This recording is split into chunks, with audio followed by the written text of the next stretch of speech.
Well, I'm not ready for kids yet. Keep your pants on, bro. We've been brainwashed. Yeah.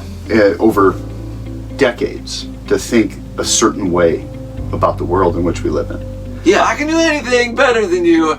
You were brainwashed into thinking a certain way. Oh, snap. So what you're saying is the founder of Planned Parenthood was a documented racist? That's what I'm saying. Yeah. You just take the mask off and go, actually, they hated marriage, they hated God, they hated babies, they hated family, they distrusted the Bible. That's right. They were led by demons.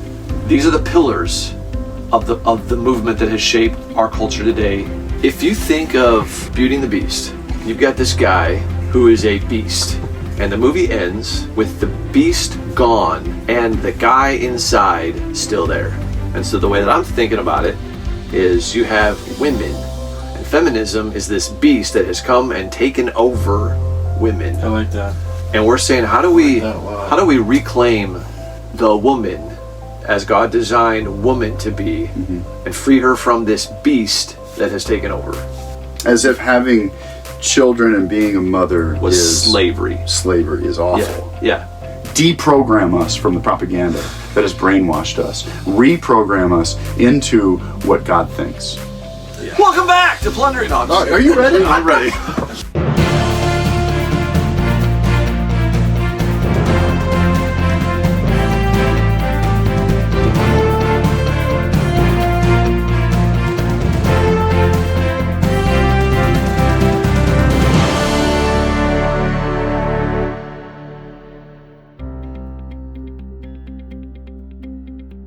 Welcome back to Plundering Leviathan. We're a couple of elders of North Center Baptist Church attempt to reclaim culture's gold for Christ's glory. And Jeremiah and I are here for part 2 of Feminism and the Church. And how do we reclaim feminism for Christ's glory? I don't like that. How do we reclaim biblical womanhood? Biblical womanhood?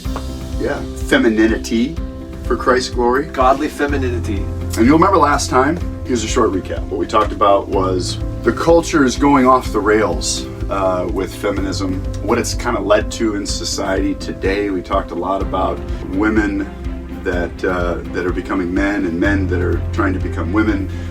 We talked about Genesis 1 and 2. Yeah, we did. The created order. Yeah. And what God designed men and women for, and what their calling is. We are paying money to buy tickets to watch physical abuse in a boxing ring. Like something that you should go to jail for. We have an arena full of people who pay tickets to watch it. Namely, a man pretending to be a woman beating the daylights out of a woman. Yeah. And we celebrate with gold medals, boys winning women's swimming races, and how it's made its way into the church now, to where we live in a culture that's flattened the differences between men and women and boys and girls. We want to say like we're all the same, and that sounds so good on the surface, but what we want to say is no, we are equal in worth and dignity and value because we were made in the image of God. Genesis 1:26-27, in the image of God he created them, male and female. He created them in the image of God. So we're equal, but we're not the same. And our culture is pushing back and saying, no, whatever you can do, I can do better. I can do anything better than you. Like I remember learning that in junior high. But we're singing that to the sexes, and that confusion has made its way into the church where we don't know what is the role of men and what is the role of women in church. And you made such a helpful point last time to say, the question is not, what are women restricted to within the church? That's not it. Or restricted to in the home, or restricted to in the culture, or in whatever. The question is, what has God created a woman for as a means of bearing his image and therefore glorifying him? Isaiah 43:7, you were created for my glory. In what way does a woman glorify God in her womanhood? And in what way does a man glorify God in his manhood, particularly within the context of the church? We talked about some of those things. Sure. And today we're going to talk about the 4 waves of feminism, go through kind of the history of the movement, and then get to the church. What does it look like in the church? You know, how have these roles been inverted in the church through the influence of the feminist movement? And then maybe make some suggestions.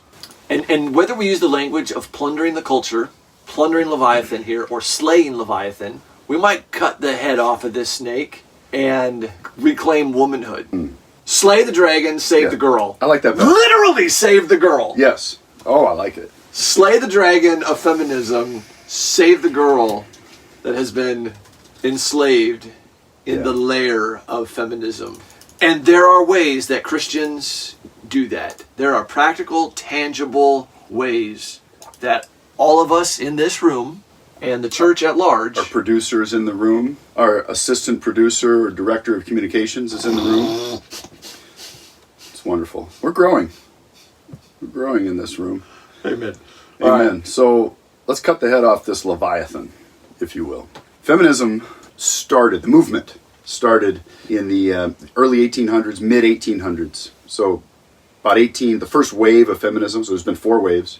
First wave of feminism ran from about 1848 to 1920. You know, these are rough numbers, or rough dates, but that's about what it was. The focus of the first wave of feminism revolved around legal rights. The suffrage movement is what it was called, particularly women's voting rights and property rights. They weren't allowed to own property, they weren't allowed to vote. And so, there was some key events that happened through that, like the Seneca Falls Convention in 1848, led by a lady by the name of Elizabeth Cady Stanton and Lucretia Mott, if I'm saying her first name right. I think that's what it is.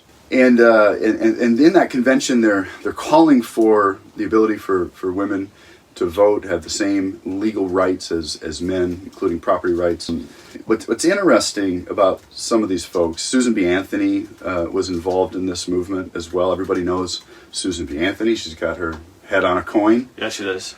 Yep. And Victoria Woodhull is another name that we're going to cover. She was the first woman to run for president. And Isabella Beecher Hooker, the sister of Harriet Beecher Stowe. Oh, yeah. Another name that we know about. And so they were pushing for this thing that sounds pretty good. Yeah. Equal rights. Equal rights. Right? I mean, God says we're all made in the image of God. Right. We're equal in value before God. Yep. And our gospel says the same thing. You mentioned the equity last week, the equality at the foot of the cross. Right. So so Christians are going to go, yeah, amen. Yeah. Equality in worth and value is a good thing. Yep. And so equal voting rights, equal rights, legal rights sounds pretty good. I mean, women historically have been married in the home, a helpmate to her husband. Voting was mostly restricted to the household and the head of household. There's a term that's really gone by the wayside, but head of household. I remember when I was a kid, and I would answer the phone occasionally, and somebody on the other line would say, "Excuse me, Sonny, is the head of household home?"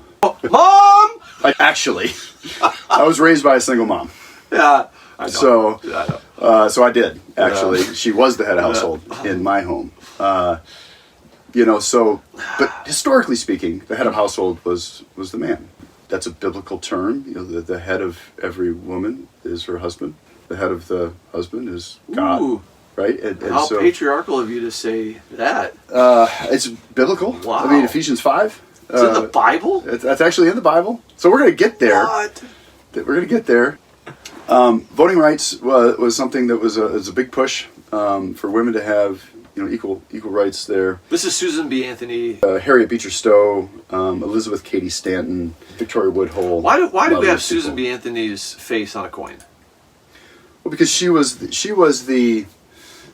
face of the suffragette movement that was the most appealing to society at the time, a mostly Christian society.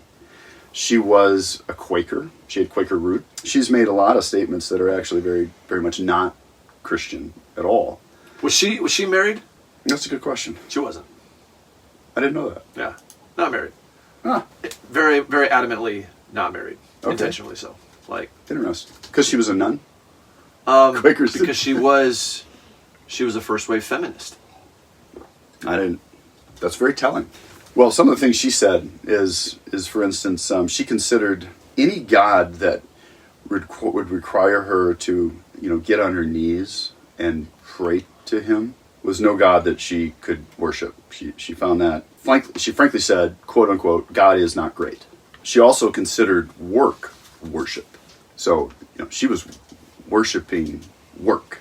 Now, there's a Christian way in which you can consider worship, in a way. Like if you're working for God, Colossians, 3:24, whatever when you work as if you're working for the Lord, not for man. Yeah. Here's a couple of quotes from Susan B. Anthony. One on marriage. She said, quote, "I never felt I could give up my life of freedom to become a man's housekeeper. When I was young, if a girl married poor, she became a housekeeper and a drudge. If she married wealth, she became a pet and a doll." End quote. I've got a handful of other quotes, as you probably do also. "There is not a woman born who desires to eat the bread of dependence." End quote. Susan B. Anthony said yes. Independence. And so what you see in this first wave feminism that we have enshrined on a coin is this push against traditional marriage, as if to be a wife is to be nothing more than either a housekeeper or a pet. Don't want that.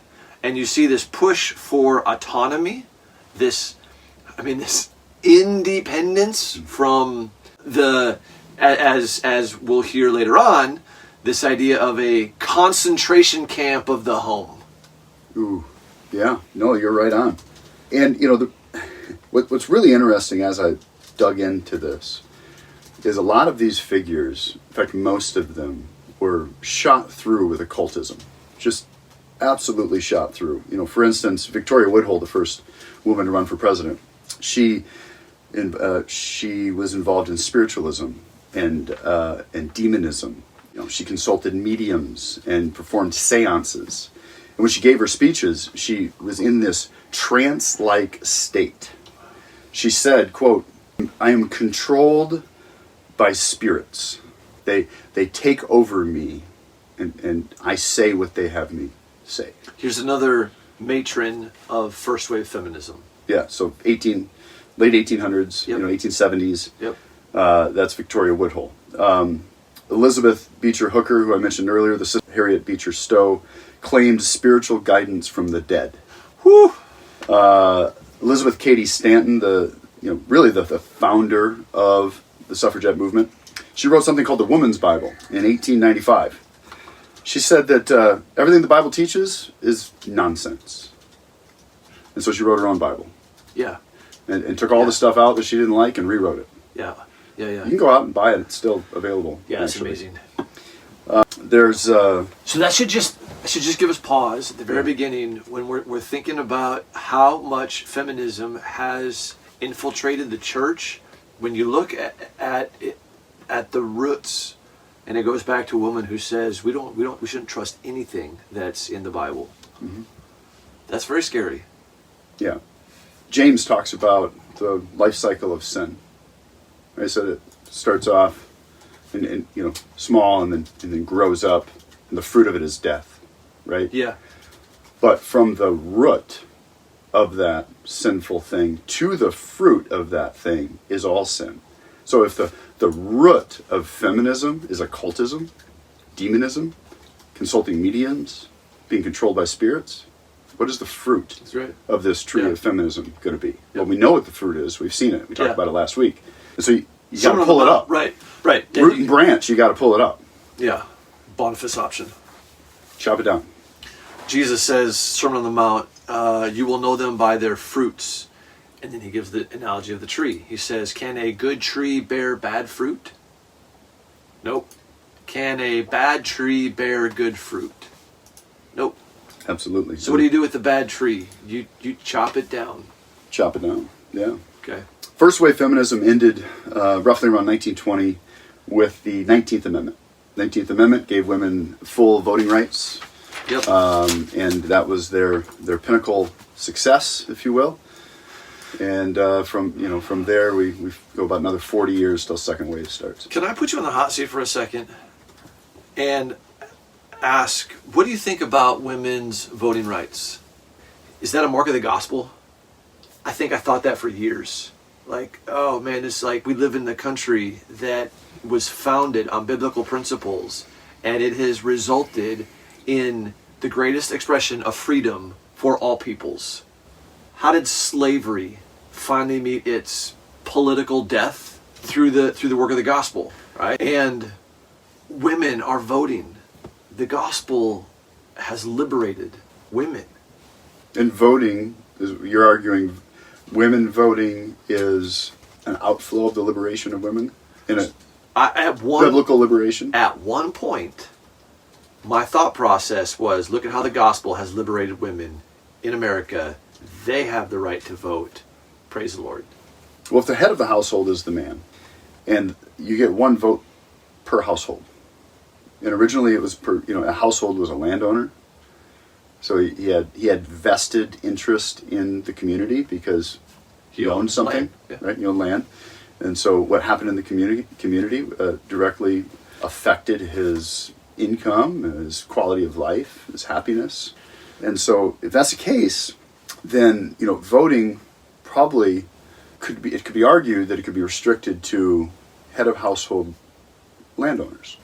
So part of the first wave feminism movement, though, was for women to be landowners. And so True. A woman owns land, you would say she should vote.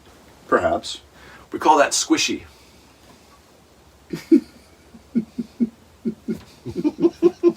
Fair enough. You can keep going. You're trying to make me make a statement that's going to make enemies of so many people.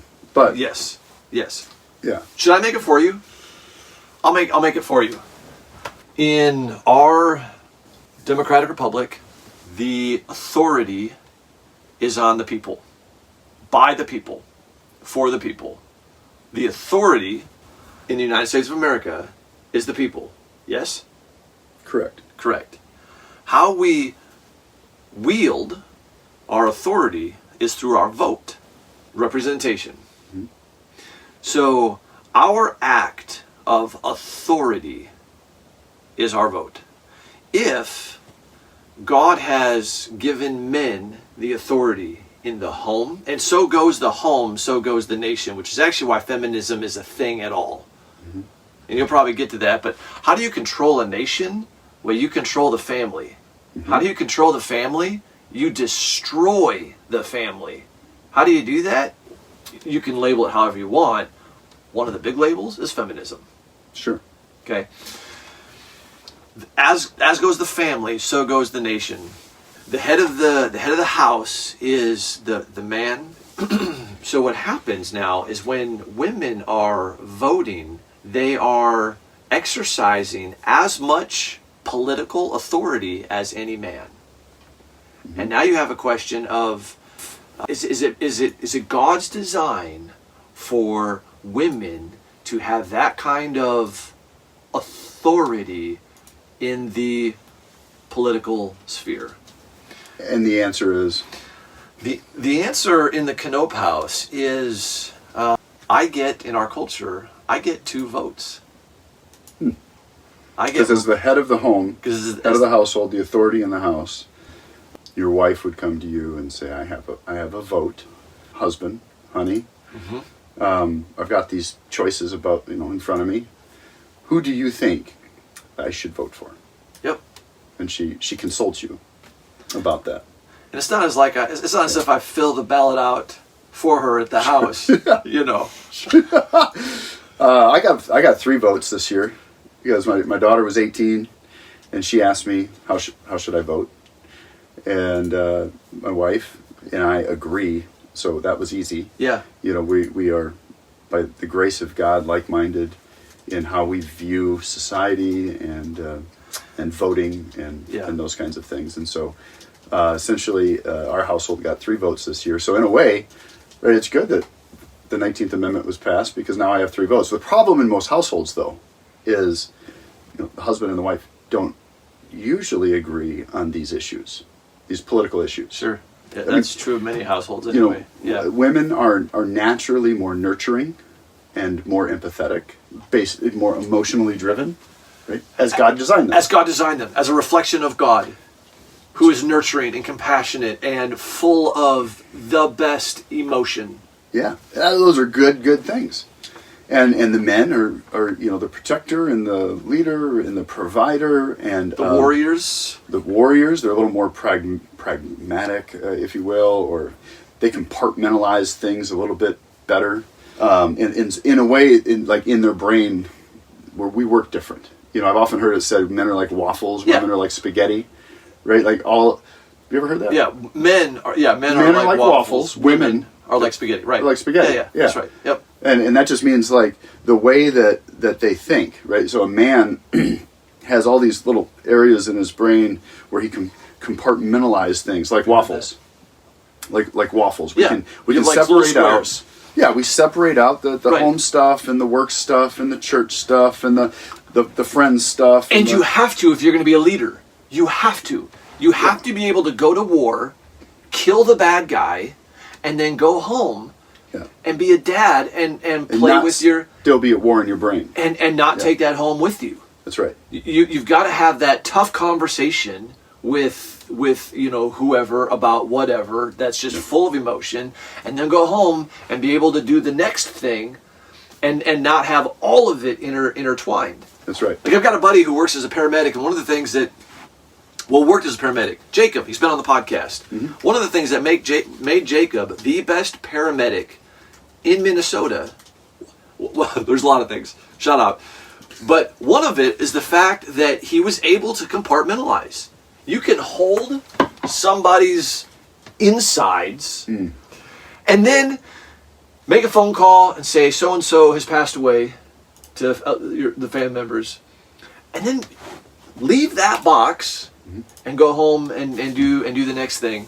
Those studies and books are written by secular people also. This isn't like a Christian teaching here. This is just, we know this. Brains are different. Our brains are different. You put them in an MRI and you scan them and they come out different. Yeah. They look different on a scan. Right. Yep. And so and the spaghetti thing with women is good.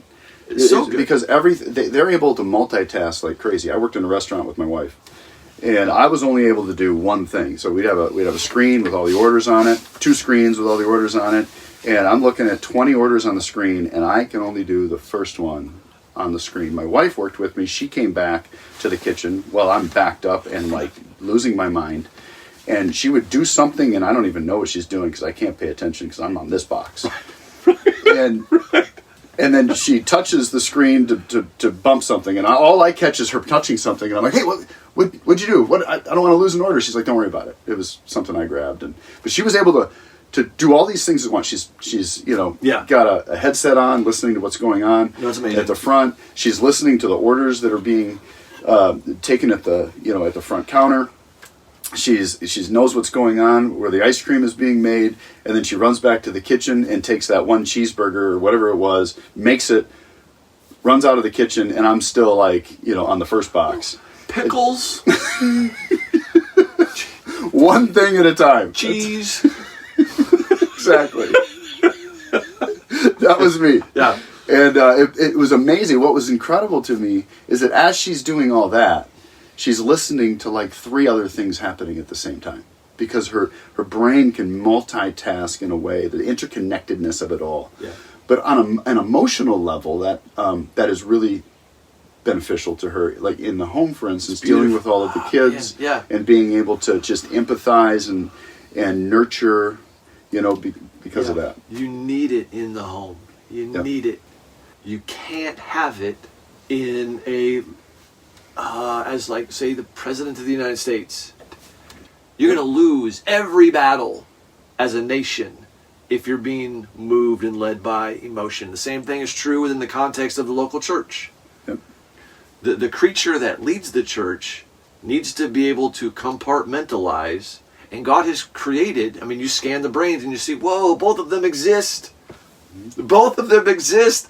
So here's a brain that works is for here, and here's a brain that's for here, and there's no hierarchical thing here. They're just different roles. Yeah. As we talked about last week, there's no hierarchy in the Godhead. The Father, Trinity, Son, Trinity, Spirit, Trinity. There's no hierarchical order. There's just different roles. The Father is not above the Son. In the Trinity, I agree. Yeah, I think you're right. Yeah, that's what I'm saying. Yeah.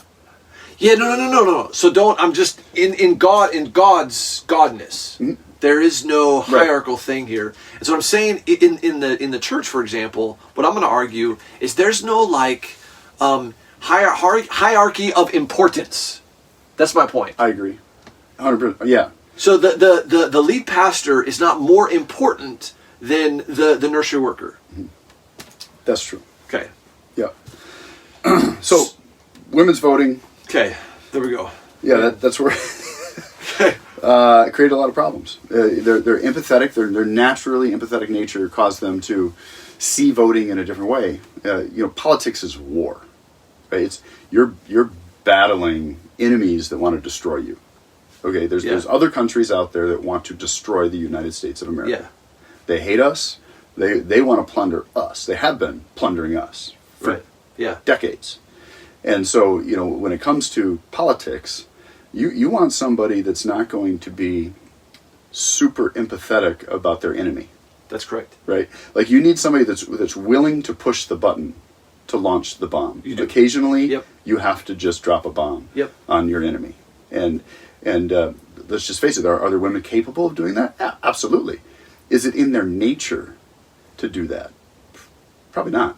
To drop a bomb on somebody is going to be very difficult, much more difficult for a woman than a man. And there's always exceptions to the rule. So you're always going to find somebody you can point to say, oh, no, she could. Hillary Clinton. Yeah, Hillary Clinton could drop a bomb on anybody. Well, one of the things you also have in the political sphere right now, when it comes to is this, you say it's war. Politics is war. Well, now, because men and women are both allowed to vote, the battle is on an emotional plane. Mm-hmm. To buy votes is it feels like hardly any of this anymore is political issues. Mm-hmm. It's emotional. Mm-hmm. Oh, they appeal to the emotions so much. That's what I'm saying. One party is pushing the emotional thing over and over. Yeah, and they both do. They both appeal to different emotions. But the thing is, if the vote was just those who have waffle brains, the emotional appeal loses its value. Mm. Yeah, you just want to talk about ideas. Because we're not driven by emotion. Right. What are your policies? Yeah. Talk to me about policy. I don't care how it makes me feel. But when the voting demographic is comprised of both waffle brains and spaghetti brains, well, now all of a sudden the emotional appeal goes a really long way. That's true. All right. Second First wave feminism. Second wave. I mean, the important thing about first wave, just to sum it up, the important thing about first wave feminism is its roots in the occult. Period. Right? Demonic root. Yes. I think that's important to really grasp and understand. And so I would say 100%. I think that's probably one of the main things, because if you distrust the Bible and you're being informed by what, demons? Literally demons. Yeah, they were consulting spirits. Okay, that's a massive problem. The other one is it's subtle, but if this is biblical truth and you shift just this much, that also becomes a massive problem 4 waves later. Yeah. Marriage, dependence, independence, autonomy. Yeah, it's like trying to take a ship across the ocean, and your heading is supposed to be this. You turn it one degree over the course of hundreds of miles, and you're gonna miss way off course. Yeah, right. And that's what you're saying. Yeah. Second wave feminism started in the 60s. That's when things got cray. The 60s were nuts. We all know the 60s were nuts. Cray. The focus was on social, cultural, and political inequalities still. But the social and cultural inequalities were really the focus of second wave feminism. What kicked this off was a book called The Feminine Mystique by Betty Friedan. Have you researched that? Yep.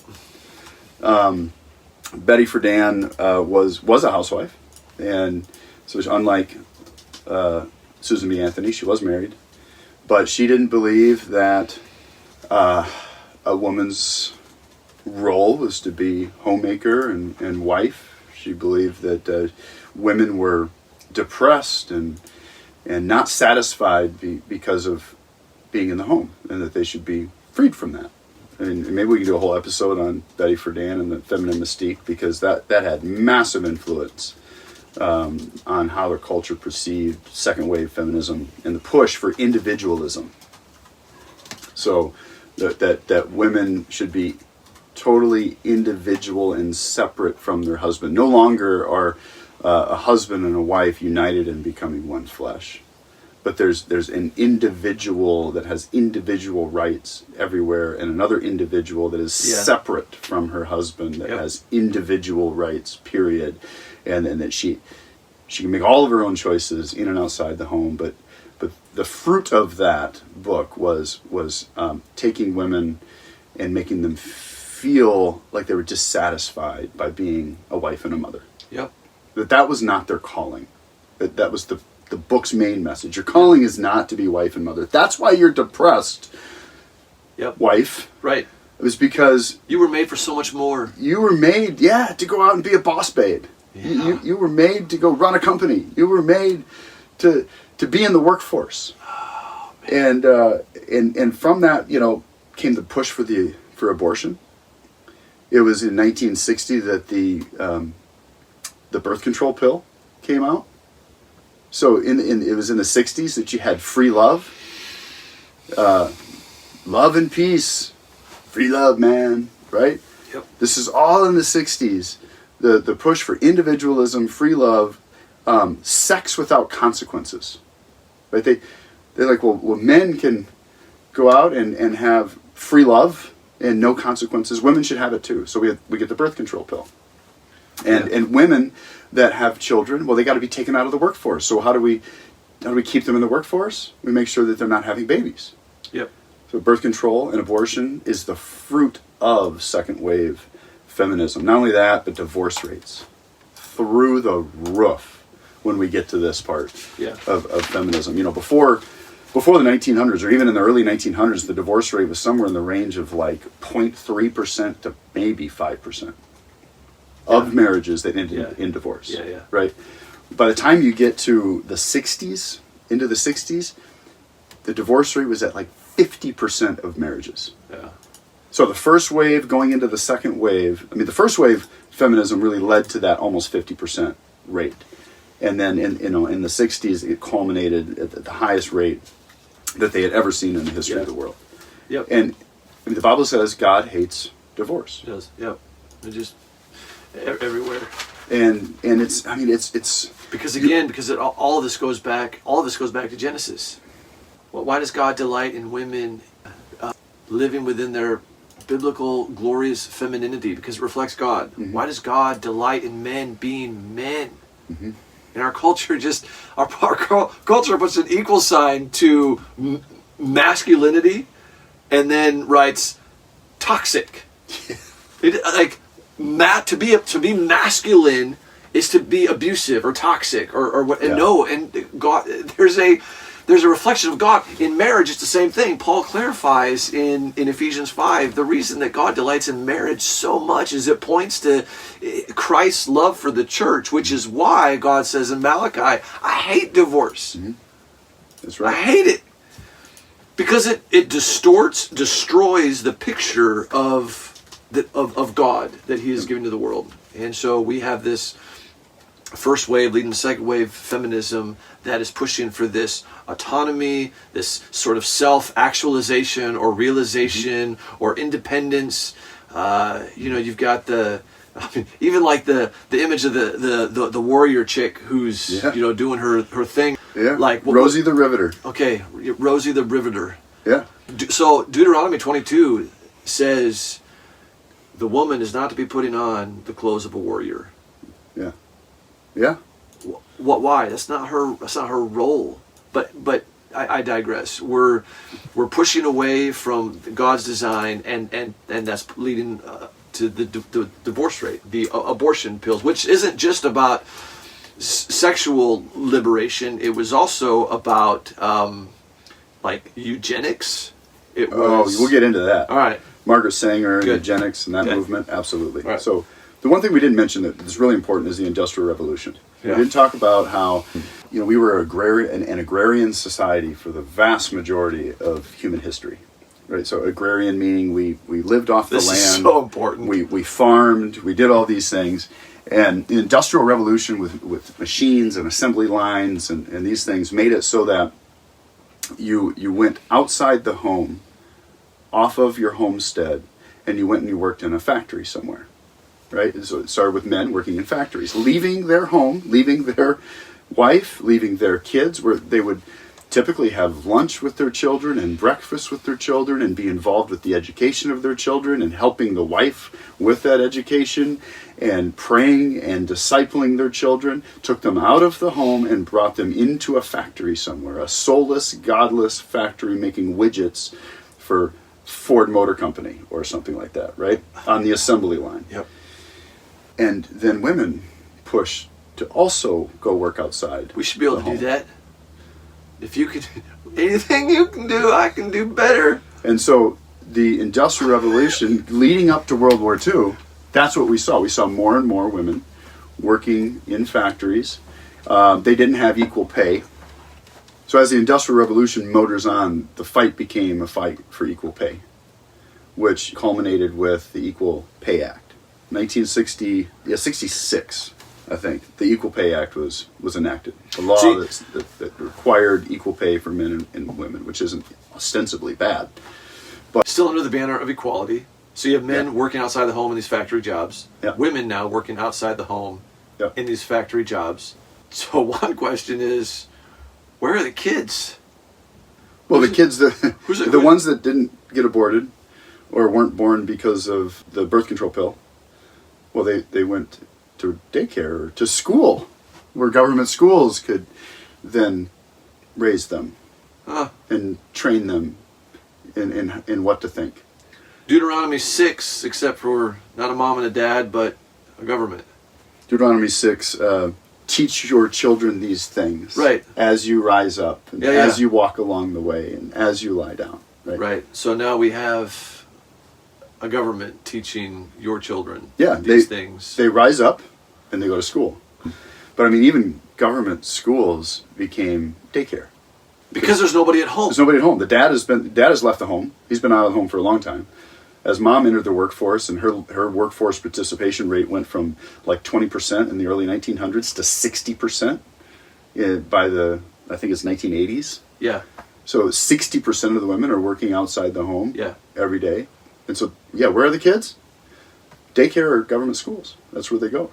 Some doctor did a study on how these little kids have this sense of abandonment because they're thrust into a world without mom or dad for hours and hours, and they figure out how to cope with that. I mean, you're going to figure out how to cope, but it does something early on to our psyche or our soul to be thrust into a different home, not our own, a government home or a daycare home. For 8 to however many hours a day, leaving the nurturing role of the mom for the kid and the leading, firm, disciplinary hand of the father. That's right. Yes. To leave that and then to go into a soulless government school where they're not going to, they're going to nurture you, but they're going to nurture you in the way they think is right. Not the way that your parents think is right.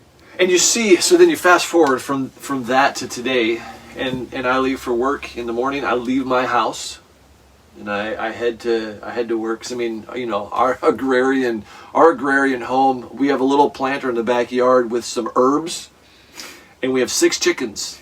Like that's the agriculture that we have. Like it's not sustainable. I can't feed a family of 6.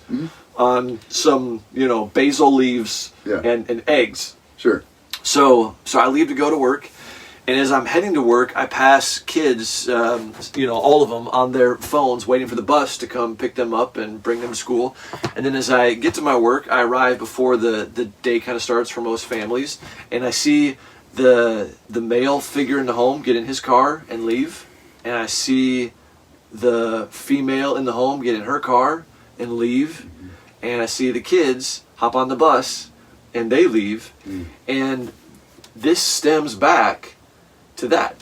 Yep. The first wave, second wave feminism. First wave, Industrial Revolution. Industrial Revolution. Yeah. Which, it's not lost on me that we're sitting in a beautiful office with things made in factories that have improved our life greatly.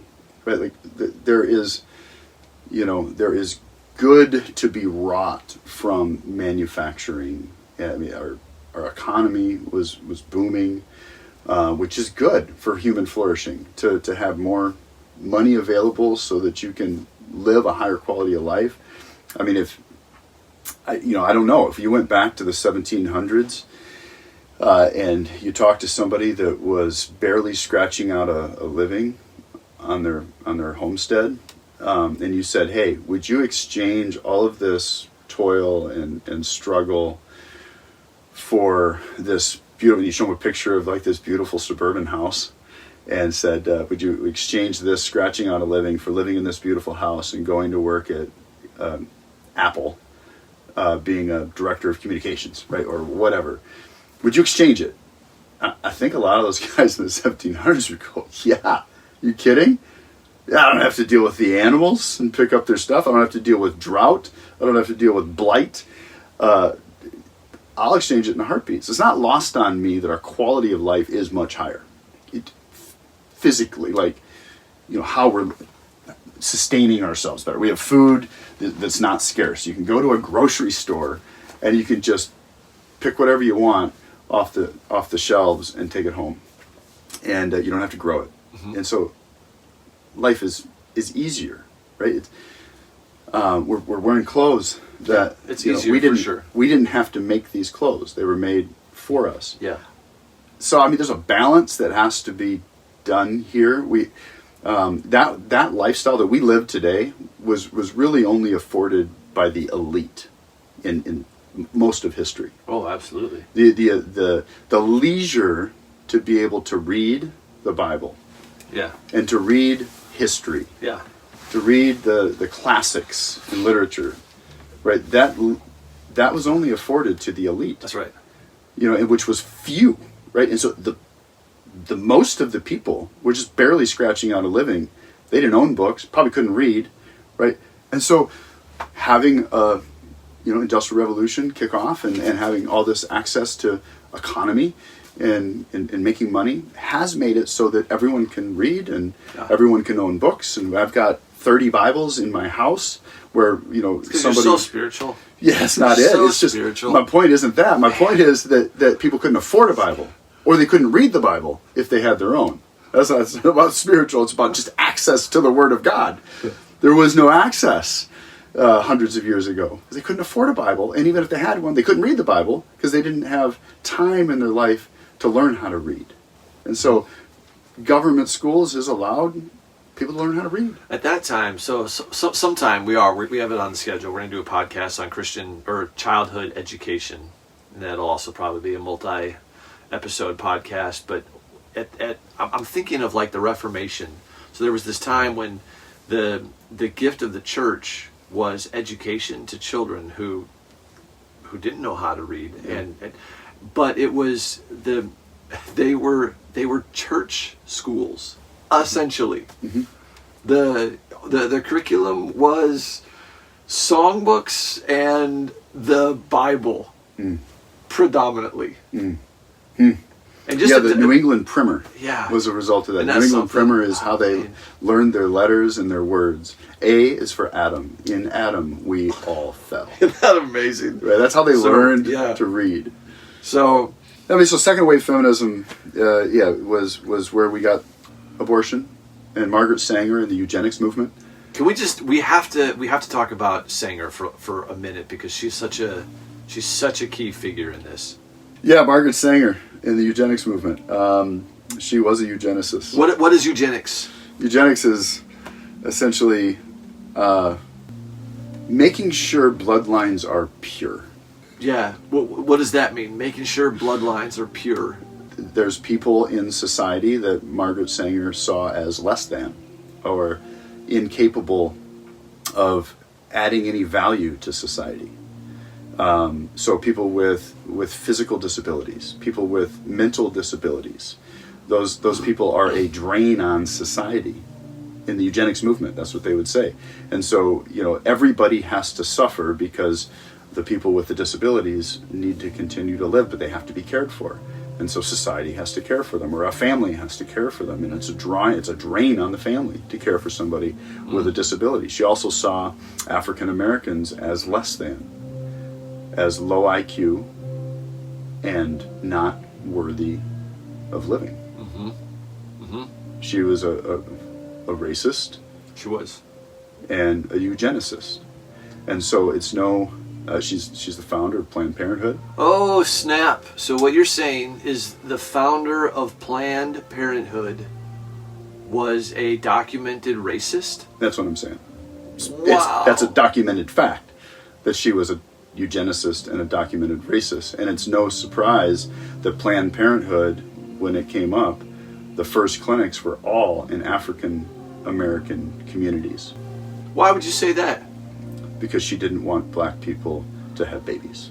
Because she wanted to eradicate them from society. Eugenics. Yes. A definition: the study of how to arrange reproduction within a human population to increase the occurrence of heritable characteristics regarded as desirable, racially biased during the 20th century, especially after the adoption of its doctrines by the Nazis in order to justify their treatment of Jews, disabled people, and other minority groups. There you go. Almost as if Margaret Sanger, this matron of feminism, particularly as we see it today, was in league with Hitler. That could be said. It's fair. Or Stalin. Sure. Comes from the same influence to keep society pure. Anyway, so that's important to talk about. It's important to put on this conversation. That was second wave feminism. Can I just read a couple of quotes from Sanger? And this is just really important because she is one of the biggest advocates of the feminism movement as we see today. Mm-hmm. She writes, the marriage bed is the most degenerating influence of the social order. End quote. Margaret Sanger had a pastime of sleeping around. Mm-hmm. And again, she could with the advent of the pills. Because now you can have sex without consequences. Unfettered sex without consequences. Mm-hmm. Yep. Marriage laws abrogate the freedom of woman by enforcing upon her a continuous sexual slavery and a compulsory motherhood. End quote. Mm. As if having children and being a mother was slavery. Slavery is awful. Yeah. Mm. And she believed that. And I engage with people in our world today who have been raised on that ideology. Mm-hmm. They absolutely believe that. Mm-hmm. To be forced to be a mom, like to not have... So this gets us, we're not going to talk about any of these things today because we just don't have time. But this is where like the pill comes in, this is where contraceptives come in, this is where vasectomies come in. We want to say, no, that is a byproduct if I want it. That's an option. It's like, it's a buffet line and I'll take this, that, and the other thing. It's not a package deal. To say that I can't have sex and choose whether or not a life comes from that act, what a concentration camp that is. What a slavery it is to be a mom. Mm. Sanger thought that, and she's the champion of this movement, feminism. Quote, woman must have her freedom, the fundamental freedom of choosing whether or not she will be a mother and how many children she will have, end quote. Mm. Christianity has adopted that wholesale. Mm-hmm. I mean, that's just the church swims in that ideology. Oh, of course, we'll have a family when we're ready. As if like children are not a gift from the Lord. Children are like something that we're going to decide.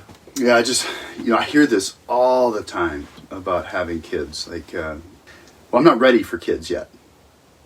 Keep your pants on, bro. What does that mean? I'm not ready. Right, I'm not ready for kids. Well, what do you need to be ready? And they said, well, I need to finish college. I need to get a job. I need to buy a house. Mm-hmm. I need to build up a nest egg. We need to be financially stable, and then I'll be ready for kids. And so then they go off to college and they spend $100,000 on an education. Nowadays, it's even harder to find a job for college-educated people. And so now they end up taking a job that's not paying them enough to pay off their student loan debt. And so they're out there working in the world, not getting ahead. And so their thought for having kids was, I'm gonna get ahead, and then I'm gonna have kids so I can support them, which sounds good to be able to support your kids, right? But at that trajectory, you're never going to be ready for kids. No. And so that's never been what happened in society. I mean, see, the idea of sex without consequences, right? Like, I'm going to get married when I find the right girl, and I don't know, how do you know she's going to be the right girl? Well, I don't know. I got to live with her for a while first. Because what if she has all these weird habits, and what if she's not who I thought she was? I need to really get to know her, and you can't really get to know somebody unless you live with them, because then you get to discover all of their sins and things for that 50 go on. Years. I still don't know my wife. That's what I'm saying. 20 years of it. And so, like, man, that's not how God designed it. You'll leave your father and mother. You'll be united to your wife. You'll become one flesh. What comes from one flesh union and knowing your wife? Children. You weren't ready for children when you got married. You're not going to be ready for children when she's pregnant. But when the child comes, God grants you the ability to care for them. That's stepping out in faith. You are changed when the child was born. I just had this conversation with a brother the other day. He's like, I'm not ready for kids. Well, when are you going to be ready? You're not going to be ready till God makes you ready. And let me tell you something. When you have that baby and you lay eyes on that child for the first time, that's true. God changes you. You're suddenly ready. You're now ready. You're ready. Right? Like I've heard this analogy, and I forget where I heard it or even who it was told by. But if you send your daughter off on a train ride, this is back when people took trains a lot, and you take your daughter to the train station. And when you get to the train station, you give her the ticket at the train station. Right, because that's when she's going to need it to get on board the train. You don't need to give her the ticket back at the house or when you planned the trip, because she doesn't need the ticket back at the house or before the trip. Mm-hmm. She needs the train ticket when she gets on the train. And that's the same way God handles us when it comes to being ready for kids. He's not going to make you ready before you have the kids. He's just, maybe some people... But, if they're longing for children and they've been able to have them, and maybe, yes, God has already made them ready. But for the vast majority of society in history, that's not how it worked. You got married young, you weren't ready for kids, and then you had that first baby, and God made you ready. He gave you the ticket when the baby came. And even the idea of ready, like, you don't even know if I like that. It's ready or not. Here it comes. Like, it's what you were... In Genesis, we read, like, that was the design. Yeah. Husband, wife, together, multiply, be fruitful, fill the earth, subdue it. Like, that's what God made you for. Yeah, I think you're right. I'm using the language that I'm hearing all the time. Yeah, no, I'm not. Maybe we need to push back against the premise of readiness altogether. And just say it's not about being ready or not. Yeah, because it's more about like what you're for. Yeah, because the idea of ready is like a mental state. Yeah, that's good. I think you're right. Yeah, I think too often we adopt the language of whatever the culture is pushing, and we try to use it. And I think you're right in that. Well, and that gets us to maybe third wave and fourth wave, which is we're going to close today. But the through two waves. Well, the idea that we imbibe the language of the culture, the ideologies of the culture and the philosophies and the worldview. And that gets us to where we're at today. You just, the subtle and sometimes not so subtle turnings of those like Stanton and Anthony, and the just blatant middle fingers of those like Sanger to biblical morality, get us to where we are today, where there is this erasal of biblical treasures like marriage and womanhood and manhood and motherhood and fatherhood, authority, headship, submission. We just want to get rid of all of it, flatten all of it, and if you sell it through Disney and pop music, the Beatles perhaps, through social media, advertising, entertainment, billboards. Yep.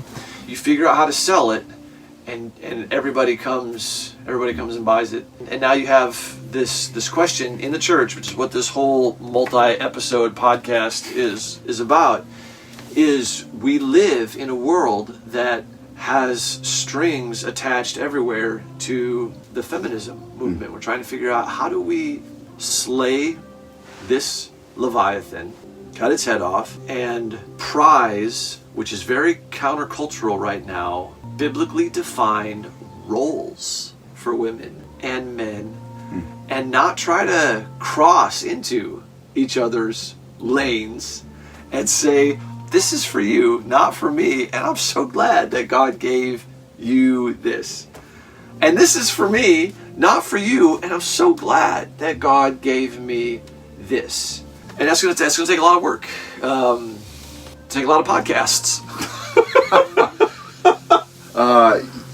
We talked about propaganda last week. I want to talk about propaganda in my sermon again today. Yeah, Steve's preaching today.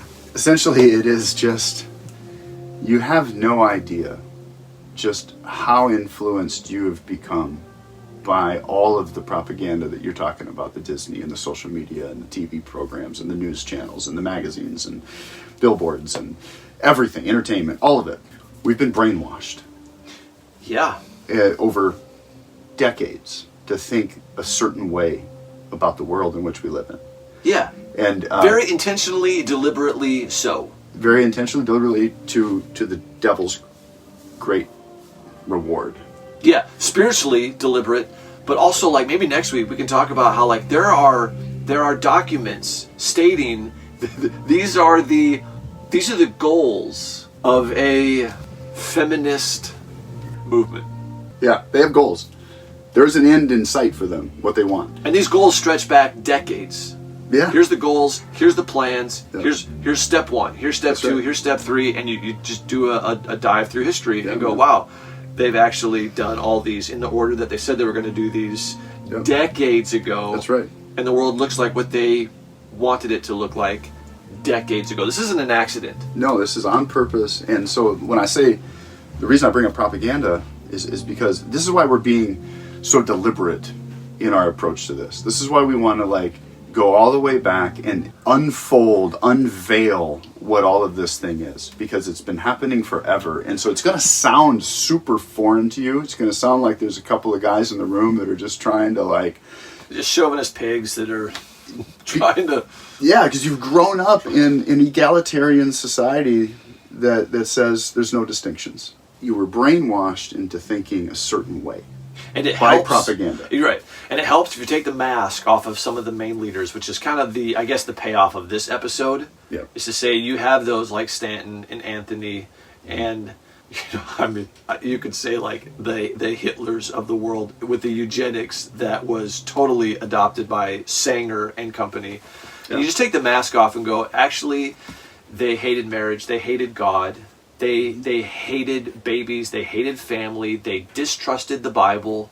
That's right. They were led by demons. These are the pillars of the movement that has shaped our culture today and even in our church. And it helps if we take the mask off and go, oh, this lady on our coin also has a dark side. Like, whatever she did that was helpful, she has an agenda. There was a turning away from biblical morality, biblical truth. To go back to that analogy, that ship now has been on this trajectory and we lost the continent. Heading off the cliff. Heading off the cliff. And the end goal, when we finally get there, so keep with us, the end goal is to say, look, the church has not lost the culture war. The church will not lose the culture war.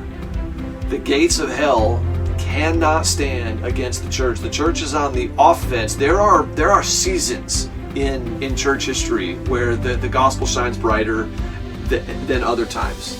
There's this. You look at the last 2,000 years of church history, and it's not a straight line.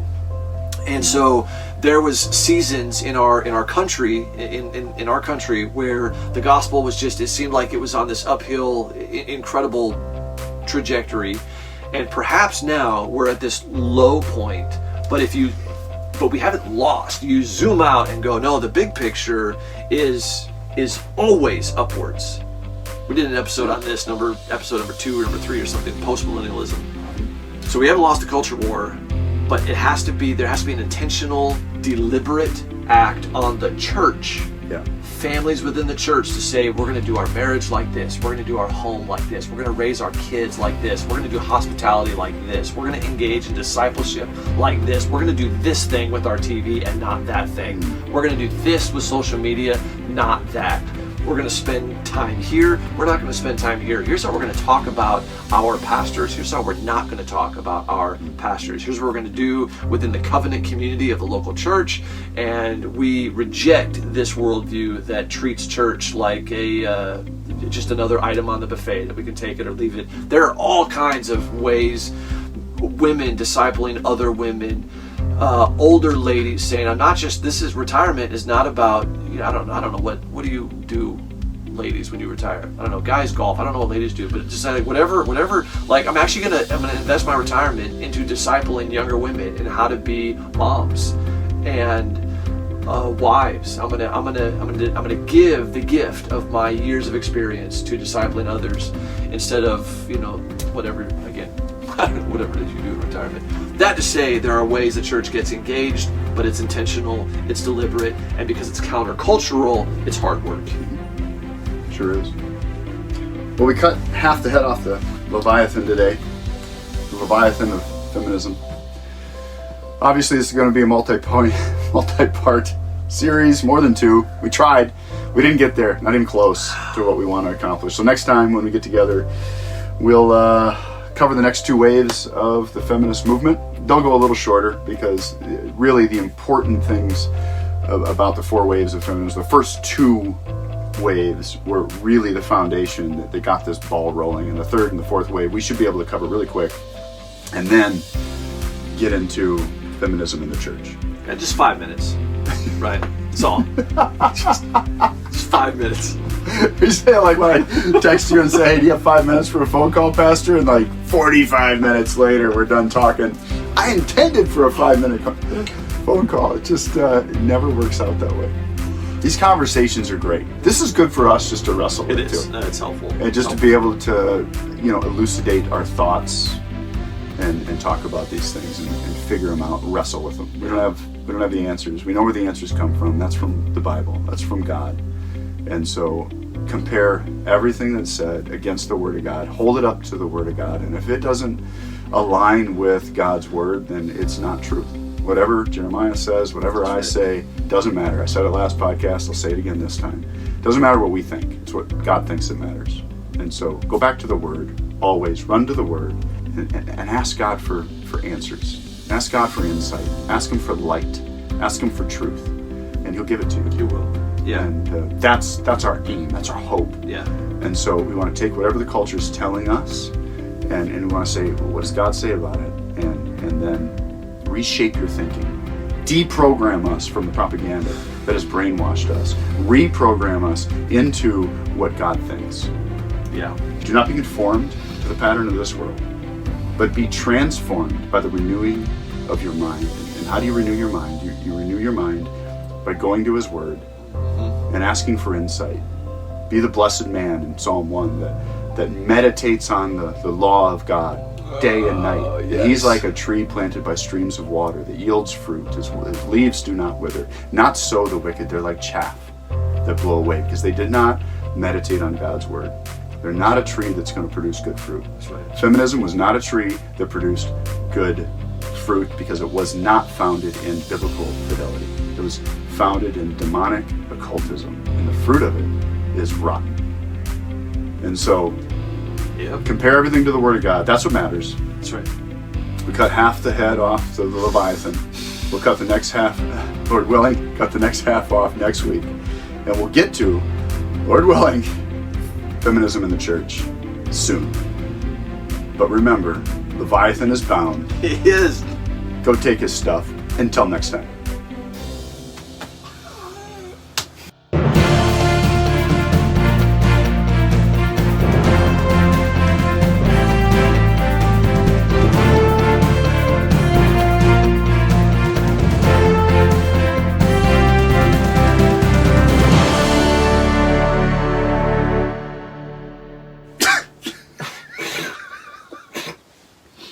Keep going. Cut that out. Like, I mean, literally cut that out and cut that out. He doesn't start the podcast. I start the podcast. He did it great. Right? Yeah, It was exactly like him. You just shut him down with It was the exactly like him. Don't worry, it'll be in the outtakes, and so you'll catch it then. You will catch it then. If it's... Let's go. Let's go. Yeah, let's go. Come on. Man, it is too early for him. The ship is sunk. And I was like, oh man, don't be patronizing. I'm just gonna cut that whole thing out. You're welcome.